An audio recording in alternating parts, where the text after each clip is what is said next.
రాజుగారికి విచిత్రమైన ప్రకటనలు చేయడం చాలా సరదాగా ఉండేది. ఒకసారి ఆయన అతి పెద్ద అబద్ధం చెప్పిన వారికి 500 బంగారు నాణాలను బహుమతిగా ప్రకటించాడు. ఇక ఎందరో రాజా ఆస్థానానికి వచ్చి అబద్ధాలు చెప్పారు.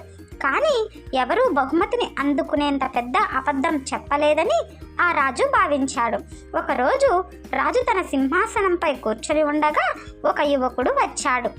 రాజుతో ఇలా అన్నాడు, ప్రభు, మీరు ఒక విషయానికి బహుమతి ప్రకటించారని విన్నాను అని అడిగాడు. అప్పుడు రాజు, అవును, అతి పెద్ద అబద్ధం చెప్పిన వారికి 500 బంగారు నాణాలు ఇస్తాను అని అన్నాడు.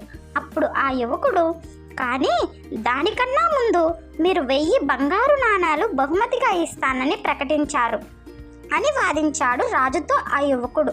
అప్పుడు రాజు తొందరపడి, ఇది పెద్ద అబద్ధం, నేనెప్పుడు అలా ప్రకటించలేదు అని అన్నాడు. ఇక యువకుడి ఆలోచన పసిగట్టలేని రాజు వెంటనే ఇలా అనేసరికి అప్పుడు ఆ యువకుడు ఇలా అన్నాడు, ప్రభు, మీరే ఒప్పుకున్నారు నేను అతి పెద్ద అబద్ధం చెప్పానని, కాబట్టి దయచేసి 500 బంగారు నాణాలు బహుమతిగా ఇప్పించండి అని అన్నాడు.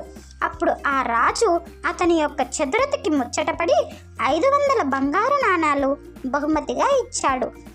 ఓకే ఫ్రెండ్స్, కథ నచ్చినట్టయితే ప్లీజ్ లైక్ చేయండి, సబ్స్క్రైబ్ చేసుకోవడం మర్చిపోవద్దు. Thanks for watching, bye.